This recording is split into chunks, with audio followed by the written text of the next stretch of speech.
Vamos lá? Título da lição, verso.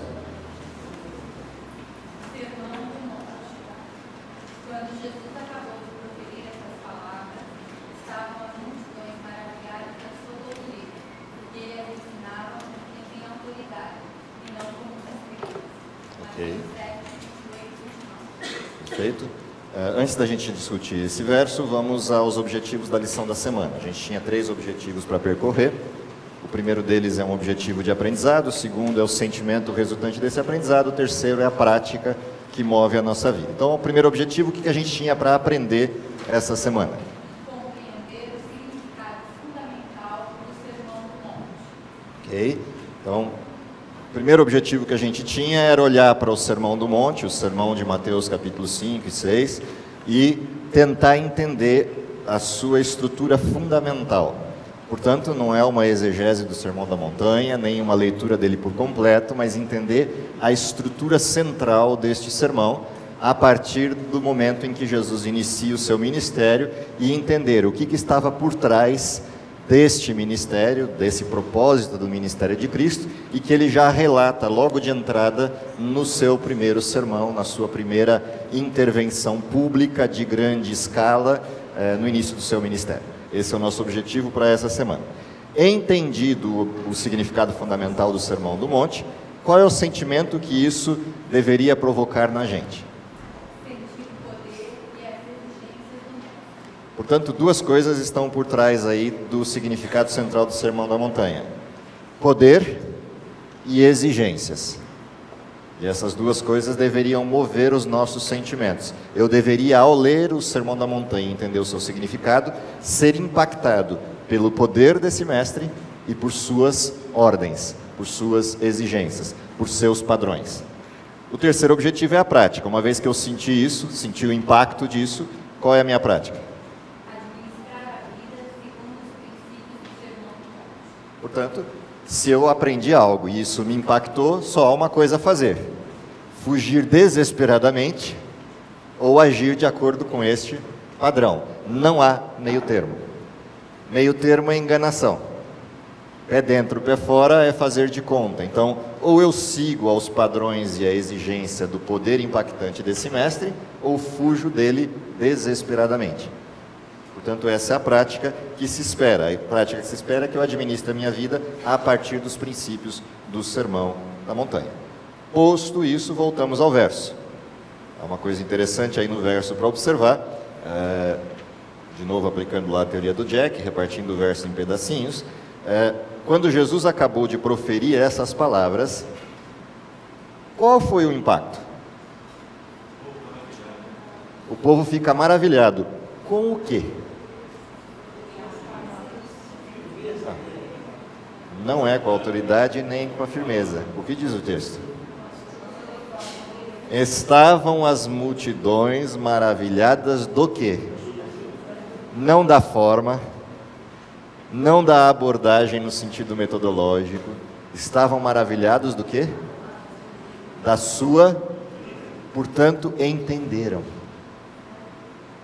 Ninguém estava desavisado ali. Ninguém sentou, olhou, escutou e ficou ali.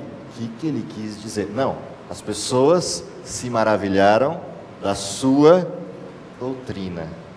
Portanto, desde o garotinho até o mais velho dos monges, todos entenderam. Essa é a coisa impactante do Sermão da Montanha.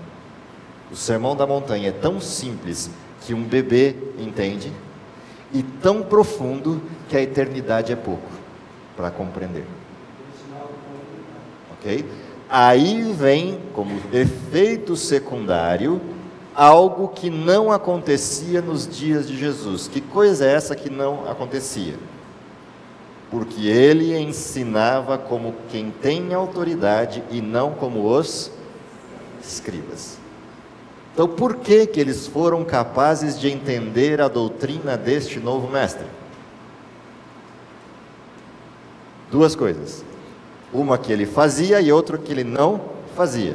A que ele fazia, ele ensinava com autoridade.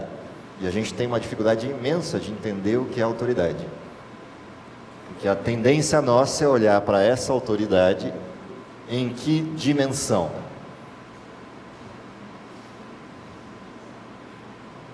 Isso para a gente é autoridade. O major falou e você obedece. Não, não tem nada a ver com isso, a autoridade que vinha do Cristo. Primeiro, onde Cristo estava? Qual é o nome do sermão? Portanto, Jesus estava num monte, de pé, num palanque ou sentado? Sentado num monte. Com uma multidão ou com seus discípulos? Com os seus discípulos. A multidão se juntou ao perceber que ele estava lá sentado conversando, e foi chegando 1, 10, 5 mil. Como é que alguém fala com a autoridade dessa de major, sentado na sala de estar da criação de Deus, uma montanha em frente ao mar da Galileia? Como é que é possível falar com a autoridade sentado conversando? Tem alguma coisa diferente acontecendo aqui. Jesus não está num palanque, com 2 caixas de som, com 5 mil pessoas ouvindo, música, trombetas. Não, ele está sentado, entre aspas o que eu estou falando, batendo papo. Espera lá, então de onde vem a autoridade? É alguma coisa diferente do que a gente entende da palavra autoridade. E eu só entendo porque a frase seguinte diz: e não como os escribas. Primeiro nível de autoridade do Sermão da Montanha: faça o que eu sou. Esse é o primeiro nível de autoridade. Faça o que eu sou, e não faça o que eu digo. Porque o que eu digo e o que eu sou são exatamente a mesma coisa. Esta é a autoridade central. Segundo, siga o padrão. Ele termina o sermão com que proposta? Sejam perfeitos. De onde vem a autoridade? Não é da voz, não é da imposição, não é da parafernália. A autoridade vem do que ele é. Portanto, não é como os escribas, que ensinam aquilo que não são, aquilo que não fazem, e falam de coisas que não entendem. Essa é a coisa a ser aprendida inicialmente do Sermão da Montanha. Então, vamos olhar para o sermão, vamos tentar entender algumas coisas interessantes do Sermão da Montanha. À vontade. Pode falar.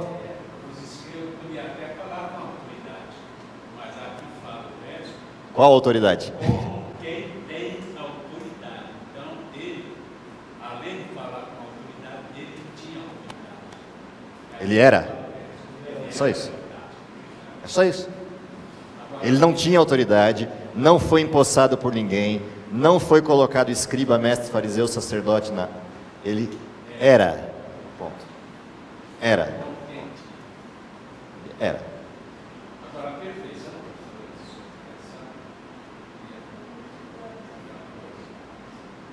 O que é a perfeição? Você só vai descobrir o que é perfeição quando chegar no fim do sermão. Respondê-lo agora é insano. Então, vamos lá. Sermão é isso aí. Embora a montanha não tenha nada a ver com essa. Uma coisa é o sermão é da montanha.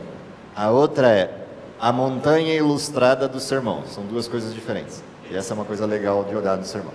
O sermão é da montanha por uma questão de que a gente diz que é.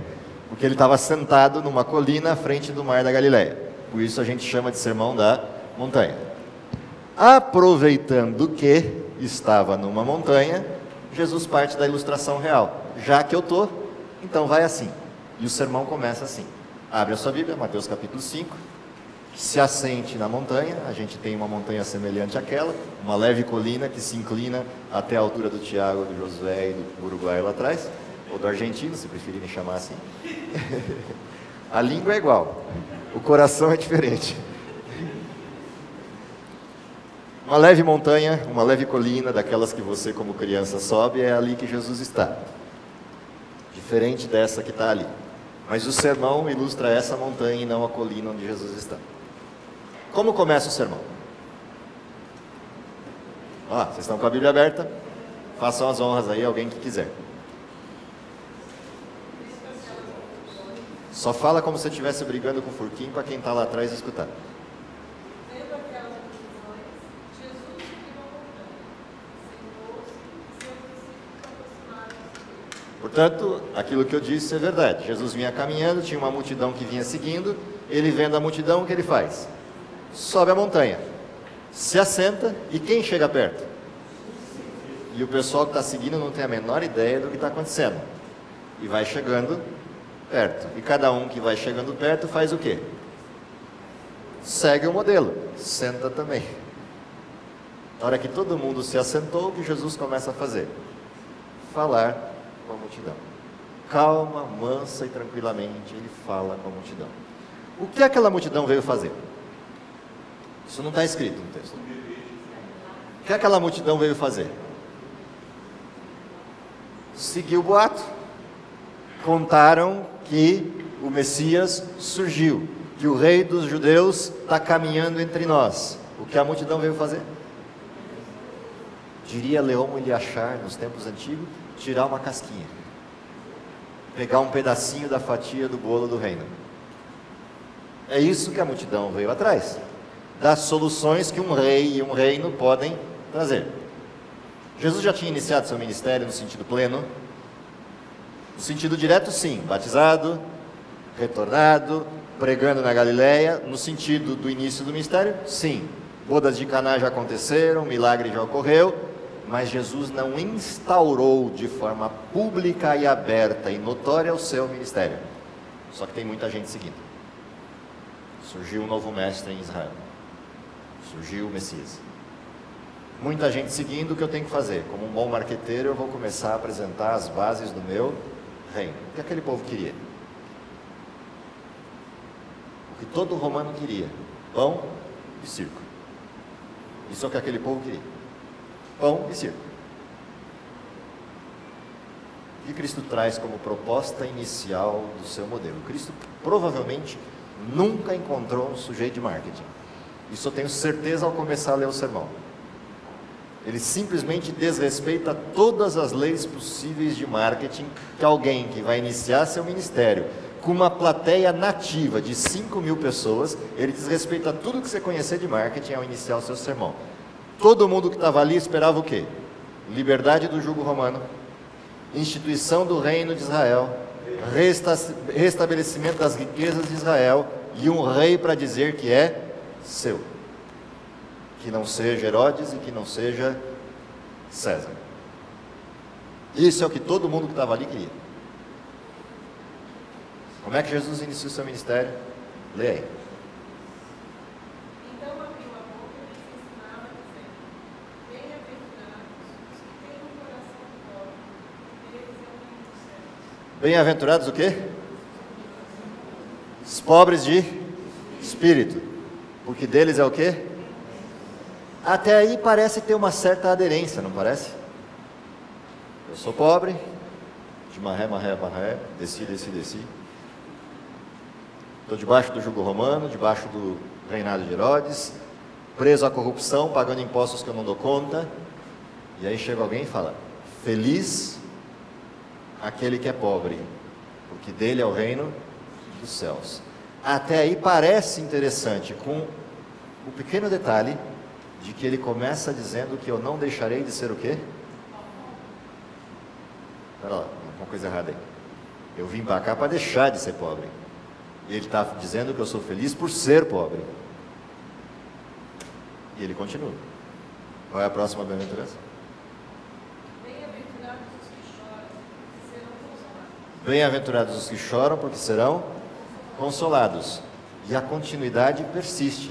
Você vai continuar chorando. Está garantido o consolo, mas não a ausência do choro. E assim ele prossegue. Bem-aventurados os mansos, porque possuirão a terra. Bem-aventurados os mansos, porque possuirão a terra. Não, eu quero guerra. Eu quero derrubar o Império Romano. Não.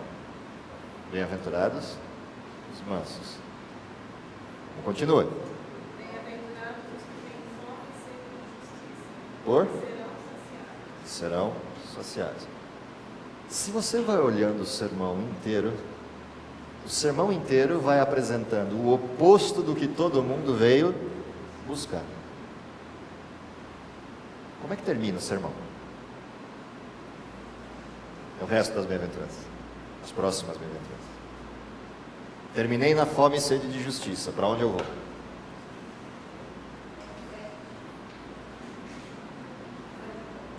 Sim? Bem-aventurados os misericordiosos, porque alcançarão misericórdia. Segue? Bem-aventurados os corações puros, porque verão a Deus. Segue? Bem-aventurados os pacíficos, porque serão chamados filhos de Deus. Segue? Bem-aventurados os perseguidos por causa da justiça, porque deles é o reino dos céus. E? Bem-aventurados sois, quando por minha causa vos injuriarem e vos perseguirem, e mentindo disserem todo mal contra vós. Dá uma olhada aqui que Jesus está propondo. Eu vim buscar riqueza, glória, liberdade, salvação do jugo romano, e ele está dizendo que eu sou feliz por ter tudo isso. E mais, ele termina dizendo que eu sou mais feliz ainda se eu continuar tendo aquilo que eu não quero ter: injúria, maledicência e perseguição. Ou seja, primeira regra do reino de Cristo: masoquistas de plantão. Tem sentido isso? Tem algum nexo nisso? Para quem está começando um ministério com 5.000 pessoas na plateia, com tudo na mão para virar a mesa, começar um sermão assim. O legal da montanha é, e eu já usei essa ilustração, então quem é meu aluno me perdoe, e quem já assistiu me perdoe pela segunda vez também, mas o sermão tem um desenho que é fantástico. O sermão é uma montanha, semelhante a essa que está ali, no quadro. Essa montanha que está ali ilustra um desenho do sujeito que chega diante de uma montanha. Então, se você chegasse diante de uma montanha daquela ali, e alguém chegasse para você e falasse: vamos subir? Qual é a sensação que você tem quando chega diante de uma montanha daquela e está aqui embaixo? E o infeliz de plantão vira para você e fala: vamos subir? Você olha para o infeliz, olha para a montanha e olha para você. E aí você começa a falar: vou, não vou, vou, não vou. Esse é o desenho do Sermão da Montanha. O Sermão da Montanha começa com o sujeito parado na borda da montanha, olhando para o tamanho da encrenca, e o que ele percebe? Que a encrenca é maior do que ele. Feliz é aquele que se dá conta disto. Bem-aventurados os pobres de espírito. Por quê? O que diz o texto? Primeira bem-aventurança. Qual é o resultado? Deles é o quê? O que é o reino dos céus? É a montanha? O que é o reino dos céus? É o céu. Quem se dá conta do tamanho da encrenca é feliz porque sabe o tamanho da encrenca. E por saber o tamanho da encrenca, se prepara para quê? Para subir. Porque o que ele quer? O céu, mas entre ele e o céu tem o quê? A montanha. A desgraça da montanha. Portanto, feliz é o que se dá conta disso. De que entre ele e o céu existe uma montanha. Porque se ele não se der conta disso, uma de duas coisas vai acontecer. Ele vai chamar isso aqui de céu, para não ter que subir. Ou ele não vai se preparar para subir e vai morrer pelo caminho. Portanto, feliz é aquele que se dá conta de que entre ele e o céu tem uma montanha. E ele reconhece o seu tamanho, sua incapacidade, sua pequenez. Porém, ele tem que decidir se ele dá meia volta e chama isso aqui de céu, ou se ele começa a subir. Então vamos subir a montanha. Começa a subir a montanha, é a próxima bem-aventurança. E lá vamos nós. Início da montanha tudo é festa. Até quando? Até a metade da montanha. Quando eu chego na metade da montanha, eu estou na diferença entre isso aqui, que é o meu infernozinho, e o céu. E cá estou eu no meio da montanha, que me sento para respirar, porque da metade da montanha para cima o ar já não é igual embaixo. E eu me sento para descansar. Quando eu sento para descansar, qual é a percepção que eu tenho sentado ao meio da montanha? Que tudo aquilo que eu andei é exatamente o que eu ainda tenho que andar, com a metade da competência, porque eu já cansei. E aí tem um infeliz lá embaixo que decidiu não subir e que está na torcida com mais um monte de infelizes para eu fazer o quê? Voltar. Porque quando eu chegar lá embaixo, ele vai começar com uma motocicleta pequenininha de um desenho do meu tempo de criança, que terminava toda vez que dava errado alguma coisa dizendo assim: mas eu te disse, mas eu te disse, mas eu te disse, mas eu te disse. É a torcida do fracasso. Nesse momento você faz o que no meio da montanha? O que diz a segunda bem-aventurança? Como diz o índio, senta e chora. Esse é o desenho. Portanto, feliz é aquele que se dá conta de que tem o quê? Torcida aqui embaixo e metade da montanha para subir. Que diz o texto? Ele é feliz ao se dar conta disso, porque se ele decidir para cá, o que promete o texto? Mas se ele decidir para cá, o que promete o texto? Eu te disse, mas eu te disse, mas eu te disse.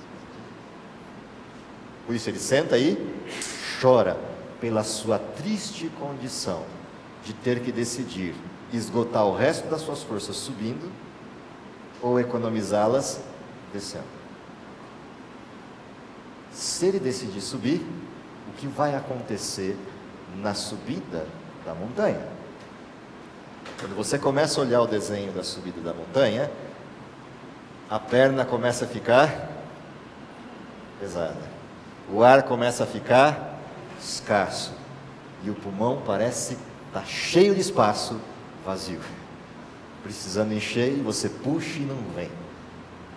Cada passo que você dá nessa subida é um problemaço, porque cada passo vai ficando mais difícil, até que você chega aqui. Quando você chegar aqui na montanha, acontece uma coisa que é terrível, que é quando você se dá conta, olhando lá para baixo, do quanto você já subiu. Mas se você olhar para cima, você vai ver duas coisas contrastantes. A primeira coisa que você vê é que falta pouco. A segunda coisa, semelhante a essa aqui, é que esse pouco tem que inclinação? É a parede. No meio da montanha você sentou e chorou pela possibilidade de voltar, o fracasso, e pela quantidade de ir. Mas agora a tua situação é outra, porque você está vendo que falta pouco, mas você sabe que o gás terminou. E agora vem um problema terrível, que é a mais difícil de todas as decisões a serem tomadas. Qual é a bem-aventurança que cabe aí? Bem-aventurados os mansos, por quê? O que diz o texto? Porque eles... O que diz o texto? Diga com convicção. Eles herdarão ou possuirão a terra. Qual terra? Aquela que ele já consegue ver. Ele já enxerga o topo. Essa palavra manso que está aí é a mesma palavra para um outro elemento de tradução que significa perseverança. Portanto, mansidão aí não tem nada a ver no sentido primário com essa coisa de ser passivo, de não querer a briga. Não, o manso aí é ter tenacidade, resistir ao último momento da provocação da montanha. O último momento da provocação da montanha é: o gás acabou, a montanha inclinou e você já vê o céu. Se você for perseverante, você possuirá a terra. Se você continuar lendo Mateus, você vai descobrir, dentro desse contexto, que aquele que perseverar até o fim será salvo. Mateus capítulo 24, verso 13. Portanto, há um desenho interessante sendo construído aqui. Aí você decide fazer o quê? Puxa todo o ar que tem e chegou no topo da montanha. Quando você chega no topo da montanha, só tem uma coisa para fazer. De lá você enxerga tudo, porque você está no céu. Qual é a bem-aventurança? Bem-aventurado aquele que tem fome e sede de justiça. Por quê? Porque ele será farto, saciado. É isso que acontece com quem chega no topo da montanha. O cansaço vai embora, não porque o ar aumentou, não porque você respire e o oxigênio lá é melhor, mas porque alguma coisa encheu os seus olhos. E a sensação que você tem é de que não há mais nada a ser conquistado. Tudo está abaixo de você. Você está saciado. Qual é o sonho de consumo do cristão? O topo da montanha. Só que os cristãos, quando chega lá, ele se dá conta de que a montanha não terminou. Porque ele não está no céu. Ele só está no topo da montanha, com o pé na terra. Os olhos estão no céu, mas o pé não. E tristemente Jesus continua o sermão com uma triste constatação: tudo que sobe tem que descer. E aí começa o percurso. Quando começa o percurso, acontece uma coisa curiosa, porque tudo que sobe tem que descer, e você desce. E ao descer, você chega no mesmo lugar onde outrora você foi manso, perseverante. E as marcas estão lá. O que você se dá conta quando passa por lá?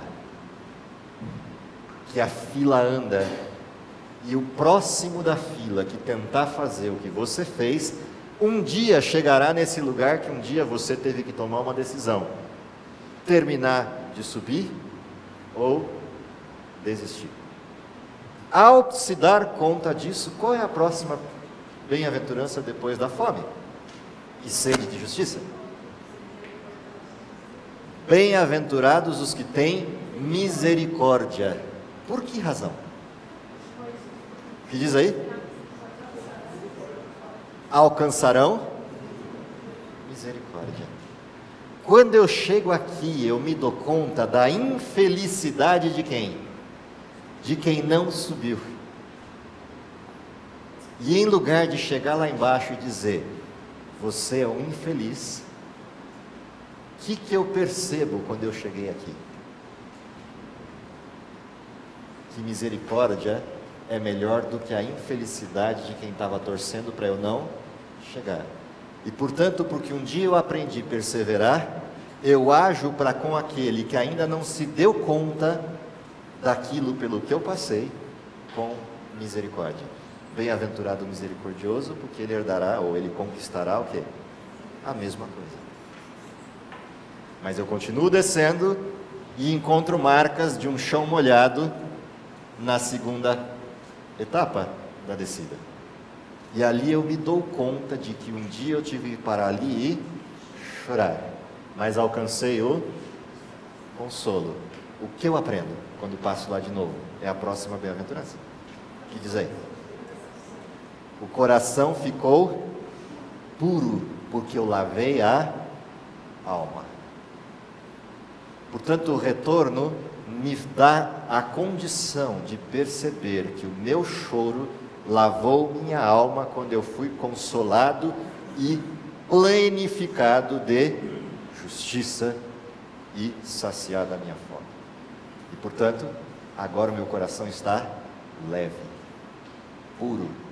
E eu enxergo o outro que ficou aqui embaixo, não à luz de quem ele é, mas à luz de quem ele pode se tornar se ele subir a montanha. Meu coração está puro. Só que eu não paro no meio da montanha e eu tenho que chegar onde? Aqui com o infeliz, que torceu pelo meu fracasso. E quando eu chegar lá, tendo conquistado a montanha, aprendido misericórdia, com o coração puro de quem está feliz por reencontrar quem ficou lá embaixo, e não com o coração cheio de ira, cheio de zombaria, por quem não conquistou a montanha. Quando eu chego lá embaixo, eu tenho a maior de todas as descobertas. Qual é a próxima bem-aventurança? Felizes são aqueles que são o quê? Pacificadores. Quando eu chegar aqui embaixo, quem eu vou encontrar? Um sujeito transformado, de coração puro, cheio e saciado da justiça de Cristo e cheio e pleno do amor de Deus, tendo contemplado o céu, misericordioso. Não, eu vou encontrar o mesmo sujeito que lá eu deixei, com os mesmos conflitos daquilo que é o inferno debaixo da montanha. Qual é o incentivo de Cristo? Bem-aventurados os pacificadores. Por quê? Porque eles serão chamados filhos de Deus, porque quem desceu da montanha é filho de quem? Daquele que lhe saciou. Até aí a montanha é fantástica. O problema é que as frases não terminam aí. Vem duas frases para pôr a cereja no bolo e a vela no bolo. A cereja do bolo qual é? Bem-aventurados sois vós quando perseguidos. Por que razão? Por causa da justiça. E, o que diz aí? Bem-aventurados sois vós, lê o texto inteiro. Lê alto. Bem-aventurado o quê? Os perseguidos por causa da justiça. Pois deles é o reino dos céus. Portanto, por que eles são perseguidos? Porque desgraçadamente, quando chegaram lá em cima, eles resolveram fazer o quê? Comer. Comer o quê? Bem-aventurado que tem fome e sede do quê? Que serão fartos. Quando ele desce, ele está farto do quê? E encontrando gente de que tipo? Justas ou injustas? Portanto, se eu estou farto de justiça e encontro injustos, o que eles vão fazer? O óbvio. Ou ele se converte e sobe a montanha, ou ele destrói quem subiu, para eliminar o contraste, porque luz e trevas não convivem juntas. Portanto, a primeira garantia do reino de Cristo é: se você me encontrar e se saciar de quem eu sou, o mundo vai perseguir vocês. E aí vem uma triste e infeliz constatação, que é a próxima bem-aventurança. Se você tem dúvida de que isso vai acontecer, Jesus vai lá e põe a velinha no bolo. Qual é a vela do bolo? Bem-aventurados sois vós quando, por causa de mim, o que acontecer? Vos injuriarem e, mentindo, disserem toda sorte de mal contra vocês, perseguindo vocês. Portanto, se você acha que perseguição é pouco, eu ainda prometo mais uma coisa para quem me seguir: injúria, difamação e perseguição. Portanto, me sigam, os 5.000. Jesus não conheceu o marqueteiro de plantão, porque ninguém começa em sã consciência um ministério assim, dizendo: quem vier atrás de mim é para ser perseguido, injuriado, cuspido, maltratado, vai continuar pobre, vai ter que ser misericordioso, pacificador, perseverante, vai chorar.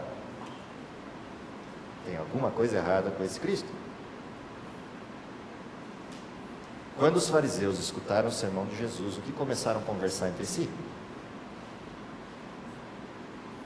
Este não é o Messias.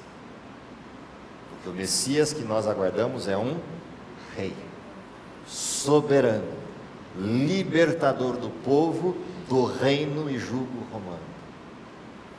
Começam a conversar isso entre eles e espalhar o boato entre os 5.000. Esse não é o Messias, isso é um sujeito maluco, não sigam. Ele está desfazendo Isaías, desfazendo as promessas, pisoteando o sonho de Deus para a menina dos seus olhos, o povo de Israel. Não sigam, esse Messias é falso. Enquanto eles estão espalhando o boato, alguém está lendo o seu coração. E ao ler o coração, Jesus abre o verso 17 do texto de Mateus 5, com um questionamento. Qual é o questionamento? Não cuideis que eu vim abolir a lei ou os profetas.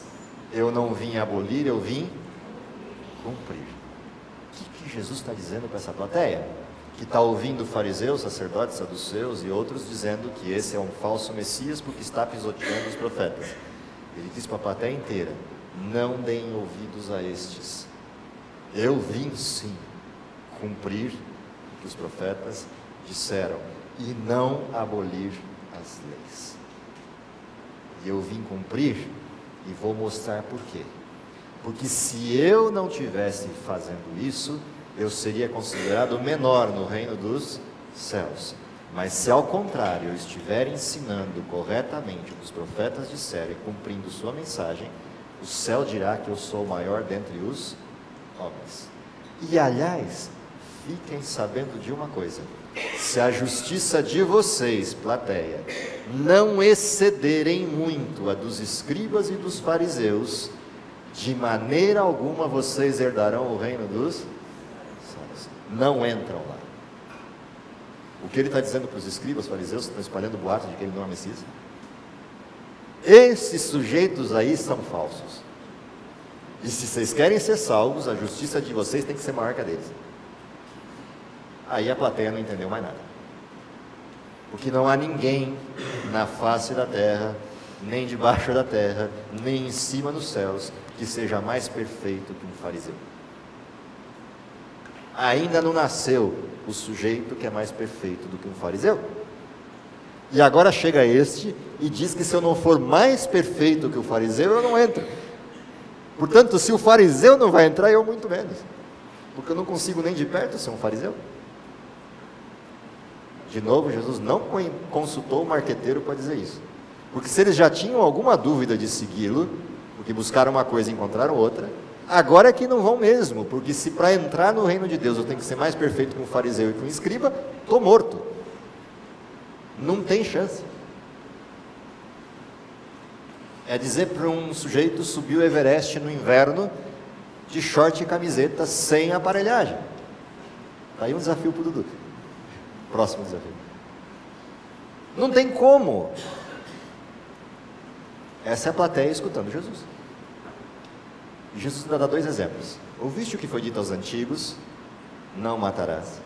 Eu, porém, vos digo: qualquer que odiar o seu irmão, zombar dele, chamá-lo de tolo, tratá-lo de forma indecente, é réu do mesmo mandamento. Portanto, matar não é dar o tiro com 38 na testa. Matar é o motivo pelo qual eu daria o tiro. Posso nunca dar o tiro porque sou um covarde, mas arquiteto de todas as formas possíveis como o outro sujeito podia sofrer. E faço tudo o que me for possível para que sofra mesmo.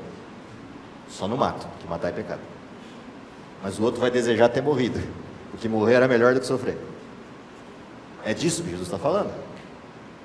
Portanto, ele desmascara o farisaísmo da época, mostrando que eles são sujeitos superficiais.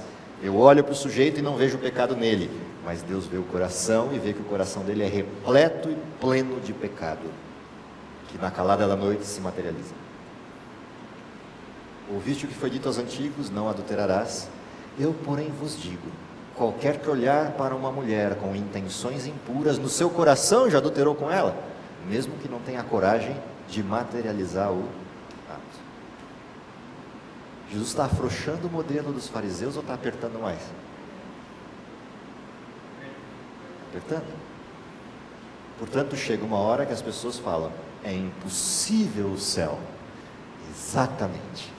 Por isso, bem-aventurado o pobre de espírito, porque ele se dá conta de que o céu é impossível. Agora começou o ministério. Vocês querem o céu? É impossível o céu. Por isso só tem um jeito de chegar lá: cruz. Ninguém vem ao Pai se não for por mim. Portanto, a salvação é de graça para o recebedor. É pela fé e exclusivamente pela fé do recebedor, e não pela pragmática farisaica da observância de uma lei superficialmente. Só a salvação pela fé, só a salvação pela graça. Porém, não é de graça. Ela é de graça para quem recebe, mas não é de graça para quem dá. Não existe almoço grátis. Não existe. Se alguém tem algo de graça, é porque alguém pagou. Isso é um princípio do reino de Deus. Se alguém tem algo de graça, é porque alguém pagou. Não existe almoço grátis. Qual é a proposta de Satanás? Existe almoço grátis.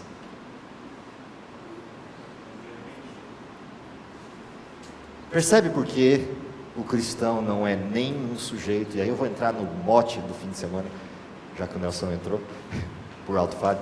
Assim, por que eu não sou de direita e nem de esquerda? Porque tanto de direita quanto de esquerda tem uma máxima: existe almoço grátis. Ou existe almoço por mérito exclusivo do sujeito. Se eu vou à direita, é isso. Se eu vou à esquerda, é o almoço grátis. Não existe nem uma coisa nem a outra. Existe o conservador. Existe o sujeito que reconhece a montanha e aceita os méritos de Cristo. E então, por causa dos méritos de Cristo e não seus, o que ele faz? Sobe a montanha. E lá no topo, ele é saciado. Portanto, ele não é saciado porque ele fez um esforço de subir a montanha. Ele é saciado porque ele reconheceu que subir a montanha depende da cruz. Isso é salvação pela fé, é justificação pela fé.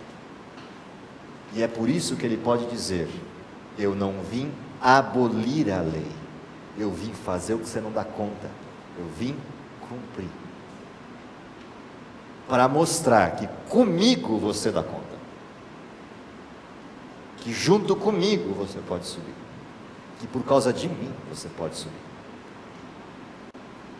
Portanto, é no poder de Deus, é na comunhão do Espírito que eu consigo subir a montanha. E lá eu sou saciado e plenificado da justiça de Cristo.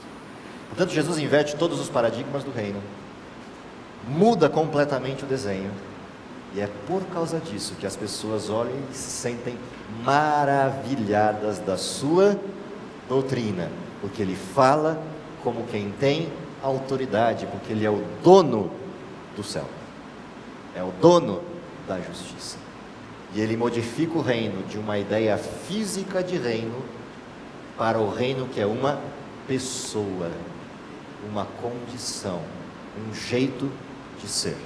Portanto, o reino dos céus na terra é o jeito do cristão ser, é quem o cristão é a partir da transformação que recebeu de Cristo. Este que é divulgará para todos que existe também um reino físico, que eu pude ver, mas não posso vivê-lo agora. E eu convido todo mundo a viver a condição para depois viver a permanência. Esse é o reino de Deus. Esta é a forma. É assim que ele está desenhado no Sermão da Montanha. E é por isso agora sim que eu posso responder a sua pergunta. Quem é perfeito? Aquele que subiu, foi transformado, entendeu sua condição e vive entre outros o que aprendeu. E é por isso que eu posso dizer que eu posso ser perfeito como quem? Como ele foi. E mais, em cada fase do processo eu tenho graus de perfeição e sou plenamente perfeito em cada grau. Eu sou perfeito quando eu chorei, eu sou perfeito quando eu fui manso, eu sou perfeito quando eu me saciei, quando eu adquiri misericórdia, quando eu voltei para cá, para a montanha e olhei a desgraça do choro para entender que o outro vai passar por lá, e quando eu cheguei aqui pacifiquei. Isto é perfeição. Sim. Porque há um conceito que às vezes nós devemos ser perfeitos como Cristo era no físico, mas aí não tem razão para isso, porque senão ficaria de fora. Perfeição é uma condição de entrega. Então, é fazer o que Cristo fez. Perfeição é uma condição de entrega. Perfeição é uma condição de entrega, que pode ocorrer em cada fase de forma plena. Isso é perfeição. Portanto, ela é também crescente, até que a perfeição completa se materialize na glorificação dos salvos, por ocasião da vinda do nosso Salvador. Ali seremos glorificados e o resquício de pecado que reside em nós será extinto por completo. E aí seremos perfeitos e o veremos face a face. Este é o desenho do Sermão da Montanha.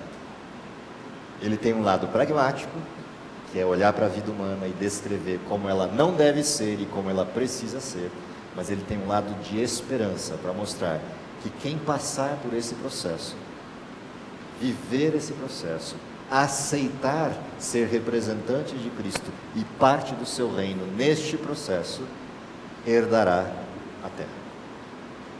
Portanto, é a isso que somos convidados: a subir a montanha, a saciar a fome e a partilhar da comida que recebemos. Deus nos abençoe para que a gente, ao percorrer o resto do livro de Mateus, assistindo como Cristo fez isso, a gente seja impactado a fazer o mesmo, a desempenhar a mesma forma de viver. Há uma possibilidade de eu subir a montanha e ainda assim passando por todas as etapas. Sim, não aprender, não saciar-se.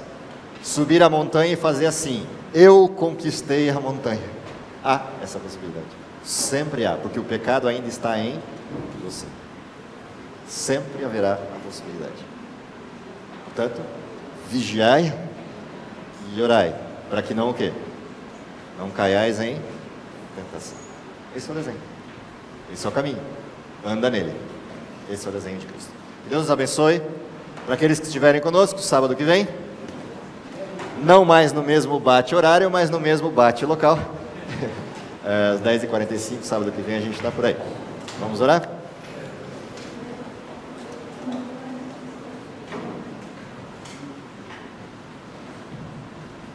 Querido Pai que está nos céus, te agradecemos em primeiro lugar pelo dom da vida, te agradecemos pela autoridade maravilhosa do seu Cristo, que nos deixou, além de um exemplo de vida, uma mensagem de autoridade, uma mensagem de competência que pode transformar nosso coração e nos fazer encontrar o caminho correto que nos conduz à salvação. Dá, Senhor, que aceitando esse caminho e aceitando a vida maravilhosa de Cristo, possamos ser exemplos a outros da convivência com esse Cristo, e que o mundo descubra que existe de fato um reino e existe de fato um céu. Tudo isso te pedimos, confiado nos méritos de Jesus, e é em nome dele que oramos. Amém.